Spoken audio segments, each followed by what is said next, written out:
ეთერში მუშაობას იწყებს მეცხრეების საინფორმაციო სამსახური. ეს არის ახალი 12-ზე სოფო ჩარკვეტაძესთან ერთად გამარჯვებათ. ახალი აუდიო ფარული ჩანაწერების სერიიდან საინფორმაციო პორტალ ქართლიჯიზე ამჯერად სპორტისა და ახალგაზრდულ საქმეთა მინისტრის ლადო ვარძელაშვილის ჩანაწერი ვრცელდება, რომელიც 2008 წელსაა გაკეთებული. იმ პერიოდში ვარძელაშვილი შიდა ქართლის გუბერნატორად დაინიშნა. ვარძელაშვილი გორის და გორის რაიონების საჯარო სკოლების იმ დირექტორებით დაინტერესდა, რომლებიც ხელისუფლებას ლანძღავდნენ. მოხდა ადამიანის სკოლის დირექტორად იღებს გარკვეულ ანაზღაურებას და ეს არის სკოლის დირექტორი და არა რიგითი თანამშრომელი. ამ ყველაფრის შემდეგ გამოდიხარ, არ მალავდა ლანძღავ ამ ხელისუფლებას და პრეზიდენტს. მე არ მჭირდება ისეთი დირექტორი, რომელიც ლანძღავს ხელისუფლებას. მე მიმაჩნია, რომ ასეთი ადამიანი არ უნდა მუშაობდეს, ამბობს ჩანაწერში ვარძელაშვილი.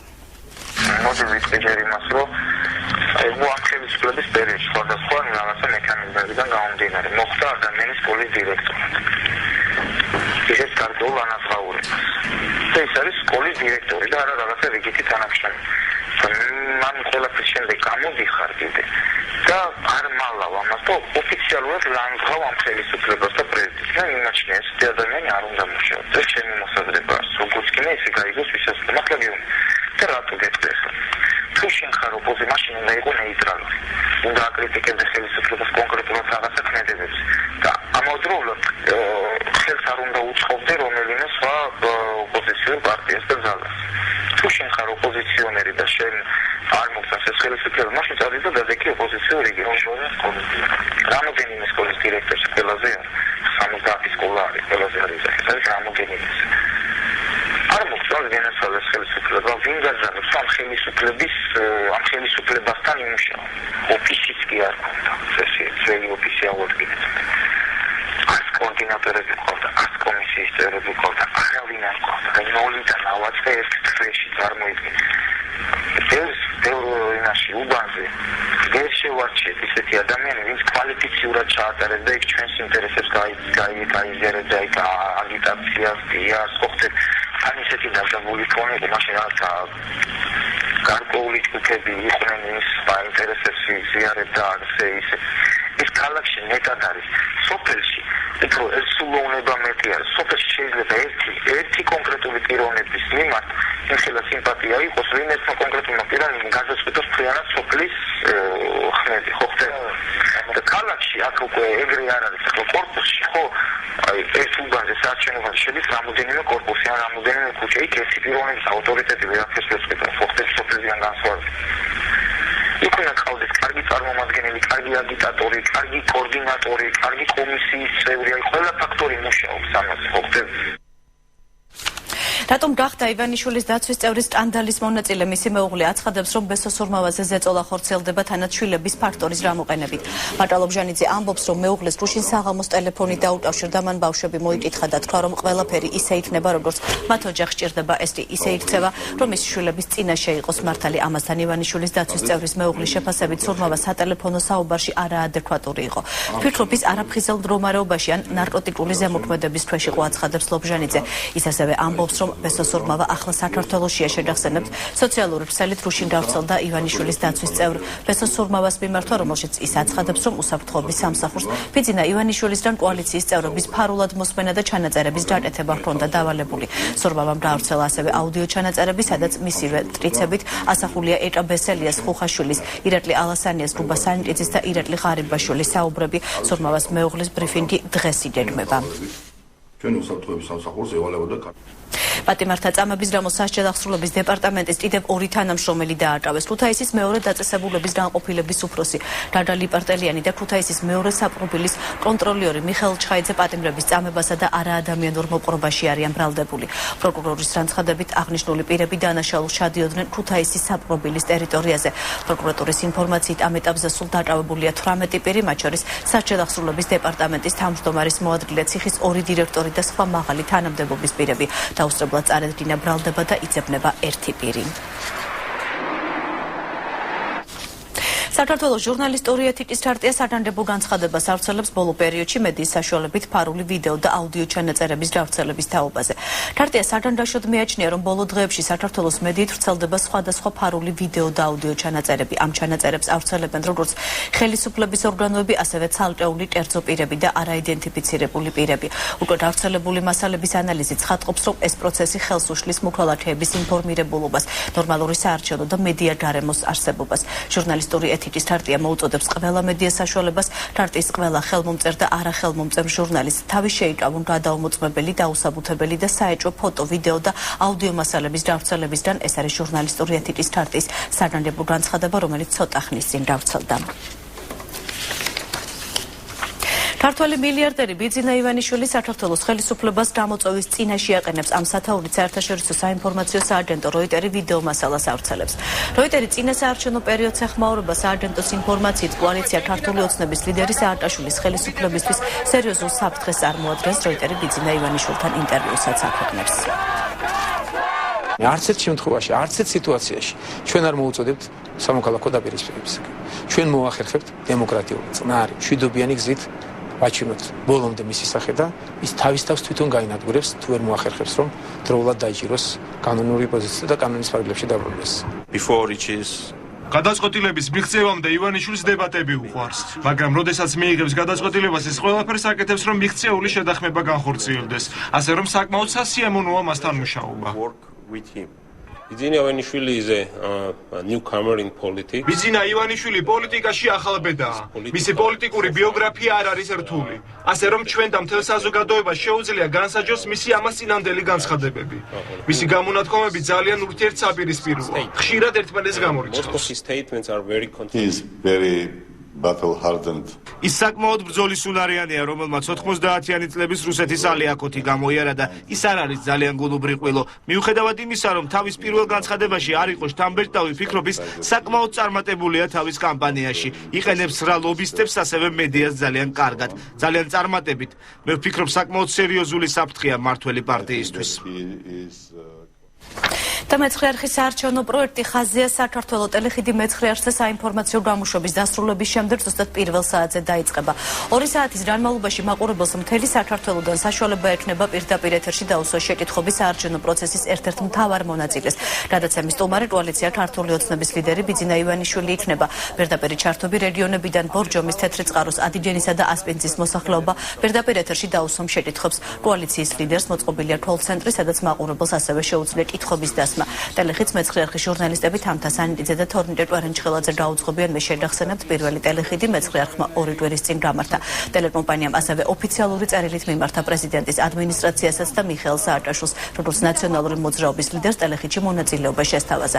მეცხრე არხს ამ დრომდე არანაირი პასუხი არ მიუღია.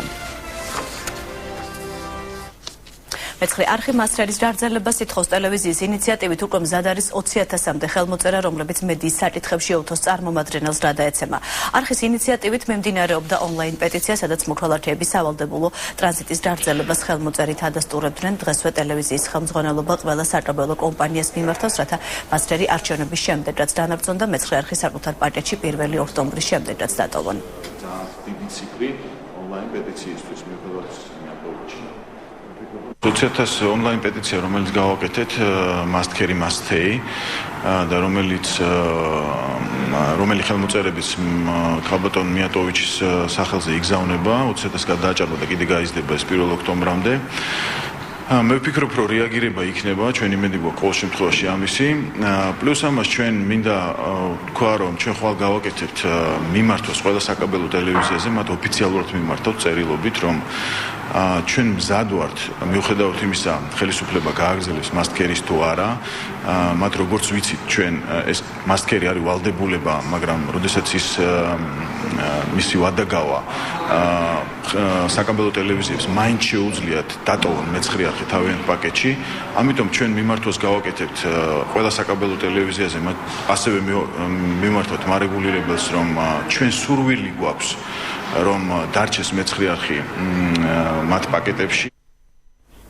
საქართველოში ლეგენდარული შვედი ჩოგბურთელი ბიორნ ბორდი ჩამოვიდა. ვეტერანი სპორტსმენი ალექსანდრე მეტრეველის სახელობის თასთა ესწრება, გამარჯვებულებს დააჯილდოებს და მასტერკლასს ჩაატარებს. ასპარეზობა 24 სექტემბერს დაიწყო და 29 რიცხვში დასრულდება. ტურნირში მონაწილეობა სხვადასხვა ასაკობრივი ჯგუფის გოგონები და ბიჭები მიიღებენ. ბორდი დასული საუკუნის 70-იანი წლების საჩოგბურთო სამყაროში ერთ-ერთი ყველაზე ჭაშჭაშა ვარსკვლავი იყო. მას დიდი სლემის 11 ტურნირი აქვს მოგებული, მათ შორის 5-ჯერ უიმბლდონი. ამ შედეგის გამეორება თანამედროვეთან მხოლოდ როჯერ ფედერერმა შეძლო. ბორდი არაერთ საჩოგბურთო რეკორდის ავტორია. ალექსანდრე მეტრეველს მრავალი წლის წინ ინგლისში ჩემს პირველ ფინალში შევხვდი და დავმარცხდი. მას შემდეგ მეგობრები ვარ და აქაც მისი მოწვევით ჩამოვედი. განსაკუთრებით ახალგაზრდა ქართველი ჩოგბურთელები მაინტერესებს, მინდა დავაკვირდე და შვედ ბავშვებს შევატარო. საინტერესო იქნება, მიხარია რომ აქ ვარ. ჩვენ მეგობრები ვართ დიდი ხნის, მაგრამ პირველად ჩამოვიდა საქართველოში.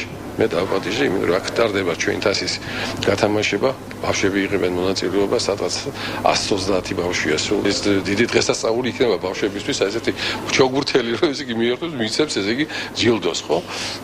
ალბათ ეს დაიმახსოვრება და ეს იქნება მომავლისთვის ძალიან მომგებიანი რაღაც იქნება, მე მგონი საქართველოს ჩოგბურთისთვის. ბიძინა ივანიშვილი ფიდეს პირველ ვიცე-პრეზიდენტს მასპინძლობს. ქართული ოცნების ლიდერი გიორგიოს მარკოპოლუს შეხვდა, შეხვედრა გაცნობითი ხასიათის იყო. საუბარი ძირითადად სპორტის სფეროს ეხებოდა, შეხვედრას ცნობილი ქართველი მოჭადრაკე ქართული ოცნების წევრი ზურაბ აზმაიფარაშვილიც ესწრებოდა.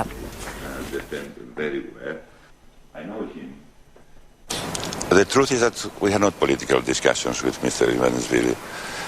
So if Mr. Ivanishvili and his allies are really ready to work on the direction for better democracy in Georgia, of course I'm with all of them. ემიგრანტები ტელეკომპანია რუსთავიორს და იმედის წინააღმდეგ სარჩელის შეტანას აპირებენ. სახელმწიფო ტელეარხებზე დასულმა სიუჟეტმა ემიგრანტებში აღშფოთება გამოიწვია. ტელეკომპანიების რუსთავიორისა და იმედის ეთერში 26 აგვისტოს დასულ სიუჟეტებში საქართველოს შინაგან საქმეთა სამინისტროს მიერ ოპერატიული მასალის გამოქვეყნებას ეძღვნებოდა. სიუჟეტებში ერთ-ერთი პოლიტიკური ძალის სასარგებლოდ ქართველი კრიმინალური ავტორიტეტების მუშაობაზეა საუბარი. აღნიშნულ სიუჟეტებში გამოყენებულია ემიგრანტთა მარშის ამსახველი ვიდეო მასალა და ამ მარში მონაწილე ემიგრანტების საქართველოს ტერიტორიაზე შემოსვლა. ემიგრანტები კრიმინალურ ავტორიტეტებთან ურთიერთობას უარყოფენ. მათი თქმით, ყველა ემიგრანტმა ბილეთის საკუთარი სახსრებით იყიდა, რისი დამამტკიცებელი საბუთი ამ ბილეთების ასლებია. ემიგრანტები რუსთავიორსა და იმედს ბოდიშის მოხდას თხოვენ. წინააღმდეგ შემთხვევაში ტელეკომპანიებს დეზინფორმაციის გავრცელების გამო სასამართლოში უჩივნებენ.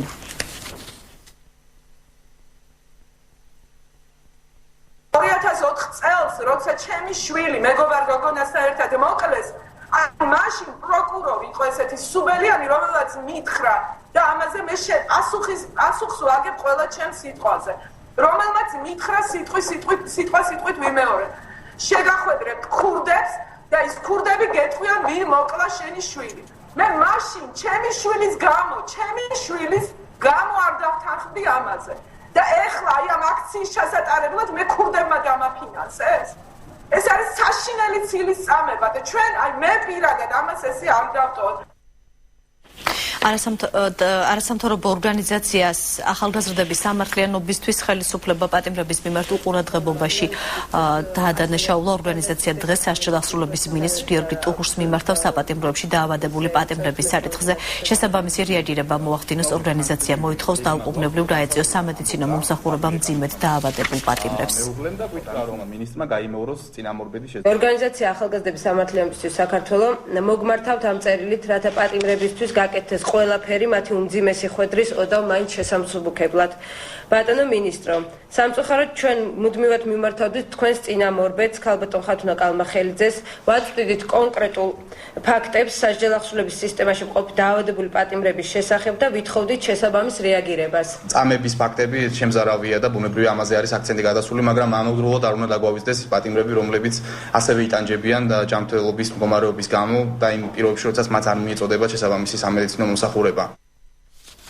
და მორიდი დარღვევა არჩევნებამდე რამდენიმე დღით ადრე ხაშურის რაიონის სოფლებში ფრთველს არიდებენ ამ პროცესში პირადად ოსიაურის რამდებელი ვაჟა ენჯიბაძე კურირებს. ადგილობრივი ხელისუფლება აცხადებს, რომ დაზარალებულებს ეხმარებიან, თუმცა რისგან დაზარალდა ეს მოსახლეობა ამას არ განმარტავენ. და საინტერესო დეტალი, ვინც ფრთველს წაიღებს, რამდებელი მათ პირად მონაცემებს და ხელმოწერებს ადროეს პრეზიდენტის აღნიშნულ დახმარებაში შედის 2 ტომარა ფქვილი, 3 ლიტრი ზეთი და 10 კილოგრამი შაქარი, თუმცა ამ დახმარებას ადგილობრივი რამდეობის სახელით დასცემენ. ხაშურის რაიონის რამდეობაში აცხადებენ, რომ გვალვა და დიდი ზამთარი სტიქიურ უბედურებასთან იდივდება და ამ მიზეზით დაიწყეს მოსახლეობის დასახმარებლად ფქვილის დარიდება. ქართული ოცნების წევრი ზურა ჯალაშვილი კი აცხადებს, რომ ადრილი აქვს სახელმწიფო რესურსის წინასაარჩევნოდ გამოყენებას.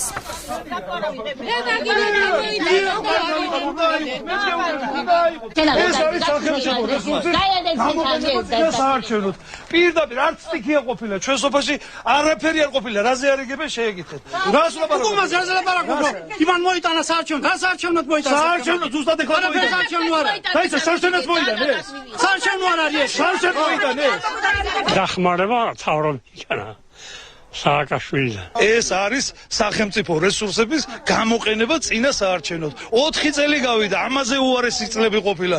კაციშვილი არ მოსულა. ვინ არიგებს? აი შეგიძლია გაარკვიოთ პირდაპირ აბზანდეთ, არის პრეს-ცენტრი, არის შესაბამისი სამსახურები და კომპეტენტურ პასუხს მოგახსენებთ. თუ ხელს არ შეგვიშით ახლა ძალიან მადლობელი დაგჭირებით. ქართული ოცნების მხარდამჭერებზე დევნატი გრძელდება იორმუღანლოში აზერბაიჯანელების კოორდინატორი ნატირ რასულოვი დააჭავეს. რასულოვის დაჭავება მეორედ მოხდა, დაჭავებულია პოლიციის წინააღმდეგობის დაწევის გამო. მისი მეუღლის თქმით, პატიმარი ნაცემია, თავად რასულოვი ცემის ფართს არ ადასტურებს, თუმცა არც უარყოფს ადვოკატები დაჭავებას მის პოლიტიკურ საქმიანობას უკავშირებენ და თვლიან, რომ მისი დაჭავება პოლიტიკური მიზნით მოხდა. ჩვენ გავასაჩივრეთ მისი სასამართლოს გადაწყვეტილება და ნახოთ რა იქნება. თუმცა ასევე არსებობს დიდი ალბათობა, რომ სააპელაციო სასამართლო როგორც სხვა შემთხვევაში, ამ შემთხვევაშიც დაუშვებლად ჩვენ საჩივარს და არც კი განიხილავს. კოალიცია ქართული ოცნების მხარდამჭერების ფიზიკური და სიტყვიერი შეურაცხყოფის კიდევ ერთი ფაქტი აბაშაში, აბაშის მუნიციპალიტეტის სოფელ სეფიეთში კოალიციის კოლონის გადაადგილებამ ნაციონალური მოძრაობის აბაშის მაჟორიტარი დეპუტატობის კანდიდატის დავით თარცმელიძის ნათესავის გაღიზიანება გამოეწვია. დავით ღვანიამ რამდენიმე მეზობელთან ერთად კოალიციის მხარდამჭერებს სიტყვიერი და ფიზიკური შეურაცხყოფა მიაყენა. ინციდენტისას ადგილზე იმყოფებოდა კოალიცია ქართული ოცნების აბაშის მაჟორიტარი დეპუტატობის კანდიდატი ირაკლი საბოლოო, რომელმაც სიტუაციის განმოხტვა სცადა.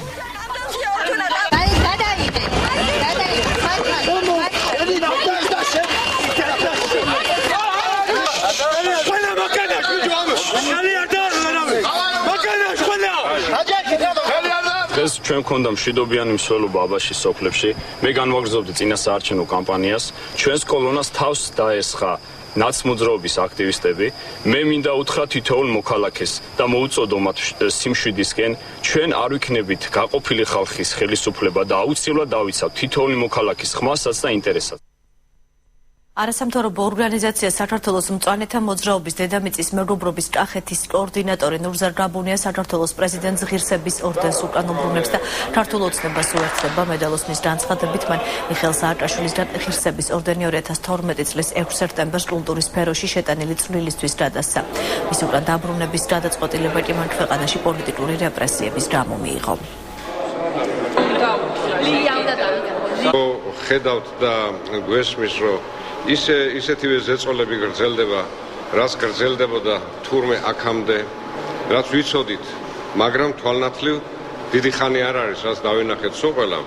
იმის მერე მე მიმაჩნია, რომ აი ეს მედალი, რომელიც ამათ გადმოცეს, ღირსების მედალი როქია, ამ ღირსება აყრილ საზოგადოებას შორის მე ღირსების მედლით დავდიოდე, ცოტა უტიფრობად მიმაჩნია. არაერთი ასეთი შემთხვევა ვნახეთ ამ ბოლო პერიოდში საქართველოში. მართლა ძალიან მწუხარ ამ ასეთ საკითხებზე და მე მიმაჩნია, რომ საზოგადოებაც უნდა გამოფხიზდეს და ალბათ ყველამ ერთად კიდევ უნდა მივმართოთ ჩვენს ხელისუფლებას, რომ გონს მოვიდნენ და ერი ჩააყენონ ნორმალურ რეჟიმში და კანონის ფარგლებში მოხდეს და აღდგეს ნორმალური ცხოვრება ჩვენს ქვეყანაში. ქართული ოცნება ონში წინა საარჩევნო კამპანიას განაგრძობს. ამჯერად არც ერი და ჯაფარიძის სახელობის ჯვარში გაიმართა შეტრებილებს კოალიციის წევრებმა მხარდამჭერებმა ასევე ონში მაჟორიტარობის კანდიდატმა დია ჯაფარიძემ მიმართეს. მათ მთლიანად ქვეყნის და ონის პრობლემებზე ისაუბრეს. გამოსვლებმა მომიტინგეებს კოალიციის მხარდაჭერისკენ მოუწოდეს. მგონია რომ დღეს არა მარტო მე, არავის არ აქვს. არ გამოთქვას თავის და არ იდგეს აქ და არ აყვეს ამდენ ტალღას, იმიტომ რომ თვითონ ჩვენთაგანს გვჭირდება, ჩვენ ოჯახებს სჭირდება. აუცილებლად გავიმარჯვებთ, იმიტომ რომ ყველა უჭერს მხარს ბიზნეივალში. ქართული ოცნების მაჟორიტარობის კანდიდატმა დათო ლორთრიფანიძემ ჟურნალისტებთან შეხვედრისას ვანის ინფრასტრუქტურაზე ისაუბრა. ლორთრიფანიძის განმარტებით ვანში ბოლო წლების განმავლობაში სარწმუნო სამუშაოები საერთოდ არ ჩატარებულა, ხოლო ინფრასტრუქტურის მოწესრიგებისთვის გამოყოფილი თანხები უცნობია სად დაიხარჯა. ლორთრიფანიძემ მუნიციპალიტეტისთვის ბუნებრივი აირის მიწოდებაზეც ისაუბრა. მისი განცხადებით ვანის დაზეფიცირების პროექტი მხოლოდ ხელისუფლების პიარარცია და რეალური სამუშაოები არ მიმდინარეობს. ბოლო ერთ კვირაში ახლა სამტრედია ვანის დამაკავშირებელი მაგისტრალზე აქვთ გამალებული მშენებლობა, რაზეც საავტომობილო გზების დეპარტამენტიდან გამოყოფილი არის 9 მილიონი ლარი, იმით ასრულებენ ამ სამუშაოს და ამით უნდა გადაფარონ იმ ძველი წლების, ასე ვთქვათ, შესრულებული სამუშაო. რაც მე ვფიქრობ, რომ მიმართულია იქეთკენ, რომ მოსახლეობა მოაწყვილონ და ფაქტობრივად მოისყიდონ, რომ 1 ოქტომბერს მათ მიიღონ ხმები. პედაგოგთა პროტესტი რუსთავში 24 საჯარო სკოლის პედაგოგებმა პატიმართა წამების ფაქტები დაგმეს. მასწავლებლები ვგმობთ ამ მოწოდებით ისინი კინო რუსთაველთან შეიტყობდნენ და მსჯავრდებულების ახლობლებს სოლიდარობა გამოუცხადეს. პედაგოგები ამბობენ, რომ ეს აქცია მოქალაქეობრივი პროტესტია, რაც ბოლო დღეებში გავრცელებულმა ვიდეო მასალებმა გამოიწვია.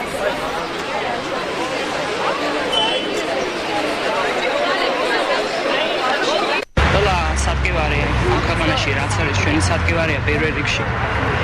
ჩვენ მემსახურებით ახალგაზრდების აღზრდას, ვასწავლით მოყვასის სიყვარულს, პატივისცემას, თანაგრძნობას. მაგრამ ის აღმაშფოთებელი ფაქტები და ის ალღამ რამაც გადაუარა სრულიად საქართველოს, თქო ძალიან შოკის მომგვრელი იყო რა და ეს ალბათ პირველ რიგში ჩვენი ვალია რომ დავგმოთ. მასწავლებელი ვარ და ჩემს მოვალეობად მიმაჩნია მე სუფთა სინდისით შემეძლოს მივიდე მოსწავლემდე და მის აღზრდას ნამდვილად მასში შევძლებს. მხოლოდ და მხოლოდ სულ ყოფილად თუ მე ჩემ პოზიციას გამოვხატავ აშკარად. თურჯაანში კოალიცია ქართული ოცნების ახალგაზრდული ფრთის წევრებზე კუდისა და სამართალდამცველი ორგანოების თანამშრომელთა მხრიდან მუქარა და დაშინება ინტენსიურ ხასიათს იღებს. გუშინ რიანღამით თურჯაანის მუნიციპალიტეტის სოფელ კარდენახში ერთ-ერთ ოჯახში შეტრებულ ახალგაზრდებთან კუდისა და თურჯაანის პოლიციის ავტომობილებით უცხო პირები მივიდნენ და ირკვევა ქართული ოცნების წევრებს. იმ შემთხვევაში თუ ისინი კოალიციის საარჩევნო შტაბს არ დატოვებდნენ, დაკავებით და ფიზიკური ლიკვიდაციით დაემუქრნენ. ბოლო ერთი კვირის განმავლობაში თურჯაანის პოლიციამ გაურკვეველი მიზეზებით ქართული ოცნების ახალგაზრდული ფრთის 10-მდე წევრი დააკავა. სასამართლომ კი უმეტეს მათგანს ადმინისტრაციული სასჯელი 40-დან 60 დღემდე პატიმრობა მიუსაჯა. მოვიდა კოდ 505 შავი მერსედესით და ამ სოფლის მცხოვრები ჩვენი ახალგაზრდები, ვინც არიან ჩვენი ქართული ოცნების წევრები, გაიყვანა ის 3 ადამიანი და ესაუბრებოდათ, რომ გაგიყვან, თქვენ გაგამწარეთ ცოცხლის ბოლომდე, ჩაგიდებთ წამალს ამ პლანს, რომელებზეც მოგეთხოვოთ 5 წელის როკი და ამ ყველაფერს თუ თავს არ დაანებებთ, გავაკეთებთ ამ ყველაფერს ჩვენ და ამის მერე თქვენ ყოველდღიურად იქნებით გამწარებაში, ანუ ცემაში. მემუქრებიან იმით, რომ დაგიჭერთ სულ ყველას ეხა გცემთო, მოვლენო აქ შესაბამისობებს მიიღებენო, მოვლენ და გცემენო. თუ არა და თუ გინდათ რომ წყნარად ჩამთვალეს ეს ყველაფერიო, აქედან წამოდითო, გადაეგზემოთ გზაზე დაგხვდებით და ჩვენ გაგაცილებთ შვიდობით წახვალთ აქედან. ამ ყველაფრის მერე რაც მაგათ გველაპარაკეს, მე დაურეკე პირადად მანანა ბერიკაშვილს, მაჟორიტარ დეპუტატს. და მან მითხრა, ნუ გეშინიათო, გვერდში დაგიდგებით ყველანაირად გამაგდითო. რა ვიცი, იმის შემდეგ მოვიდნენ რატო დარეკეთ შტაბში 2 წუთის მერე, 2 წუთი არ იყო გასული და რატო დარეკეთ შტაბში ჩვენ ყველაფერი ვიცით უკვე. ქართული ოცნების წევრი ბოლნისის ზეწოლაზე საუბრობს. წერზოთ ბოლნისის 22-ე საუფლო საარჩევნო კომისიის წევრ ვალერიან აკუბარდიას განცხადებით მას ნაციონალური მოძრაობის წარმომადგენლებმა დაურეკეს და შეხვედრას თხოვეს. წინააღმდეგ შემთხვევაში კი პრობლემების შექმნით დაემუქრნენ. ქართული ოცნების ბოლნისის შტაბის ხელმძღვანელი დავით ჩართულანი აღნიშნავს, რომ საარჩევნო კომისიის წევრებზე ზეწოლა ხშირია. იგი ნაციონალური მოძრაობის მაჟორიტარობის კანდიდატობა ნაყოფიას მსგავსი ქმედების შეჩერებისკენ მოუწოდებს. ჩართულანი ქართული ოცნების პლაკატების მასიურ დაზიანებასა და ჩამოხევაზე თამახვილებს ყურადღებას. თუ არ შეხვდებით, რაღაც პრობლემები არ გქონდეს, უკეთესია შევხვდეთო. მეოთხარი, თუ გინდათ მობრძანდით, ქართულ ოცნებაში კიდევ მეორე მეოთხარი შევხვდეთ. მეტი და ეს უთხარი მე დამეკიდეს ყოველი ზეწოლა, ასე ვთქვათ, მოიცავს თანამშრომლობის შეთავაზებას, მოსყიდვის ფაქტები არის, დაშინების ფარულად და ირიბად დაშინების ფაქტები. თავი გაანებონ ჩვენი კომისიის წევრების ზეწოლას, მოსყიდვას, ისინი მაინც ვერ დააშინებენ, ვერავის ვერ მოისყიდიან და თავი გაანებონ კანონის დარღვევას. თორე 1 ოქტომბრის შემდეგ მე ისე ვიმეორებ, მათ მოეკითხებათ ყველაფერი ეს, რასაც ისინი ჩადიან. ბათუმში სპეცუბანზე გაზეთ ბათუმელების მთავარი რედაქტორი ჟურნალისტი ეთერ თურაძე არ შეუშვეს. ჟურნალისტი მთელი დღის განმავლობაში ცდილობდა ცესტოში იმის დარღვევას, რატომ არის დახურული ბათუმის 105-უბანი. პოლიცია და სპეცრაზმი ბათუმის საპატრულო პოლიციის ეზოში სპეცუბანზე აძლევს ხმას. კომისიის თავმჯდომარე ამბობს, რომ ჟურნალისტებისთვის საარჩევნო უბანი ღია და შესვლის ნებართვა შინაგან საქმეთა სამინისტროს უნდა სთხოვენ. როგორც მე გავერკვე ეს უნდა გავერკვეთ თქვენ სესკოს და ხოლ გაქვთ აკრედიტაცია ელემენტარულად მე გავერკვეთ სესკომ უზრუნველყოს თქვენი შემოსვლა იქ ჩვენიდან აღანავი პრობლემა აღარ არის ჩვენიდან ნება დართული არის და ეს ახლა უნდა გაირკვეს აი ჯარების უფროსი ვინც არის იმასთან და ვინ უნდა გაარკვეს ეს თვითონ ჯარიმა უნდა გაარკვიოს ბუბნის თავმჯდომარე გამოვიდა და მითხრა რომ არ შემიშვებდა უბანზე იქიდან გამომდინარე რომ უნდა მიმართა ზემდგომისთვის ესე პირდაპირ წერია რომ ყველა დონის საარჩევნო კომისიაში მაქვს უფლება შევიდე სამუშაო საათებში ნებისმიერ წინა საარჩევნო პროცესში თელავში გუშინ საერთაშორისო მუსიკალური ფესტივალი დაიხსნა 2012 წლის მუსიკის საერთაშორისო ფესტივალი მისი დამაარსებლის გამოჩენილი პიანისტის ელისო ვირსალაძის საკონცერტო მოღვაწეობის 50 წლის თავსაწყონება კონცერტი თელავის დრამატულ თეატრში იმართება და მასში მსოფლიოს წამყვანი მუსიკოსები იღებენ მონაწილეობას. ფესტივალი 30 სექტემბრამდე გაგრძელდება.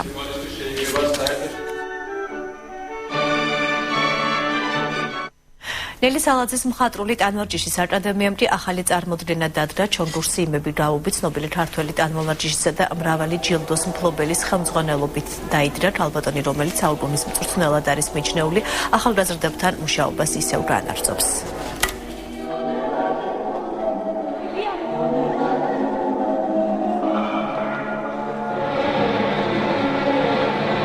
ძალიან ბავშვები 7, 8, 9, 10 წლის და ნუ უფროსებით იხილეთ თქვენ 13-14 წლის ბავშვები არიან.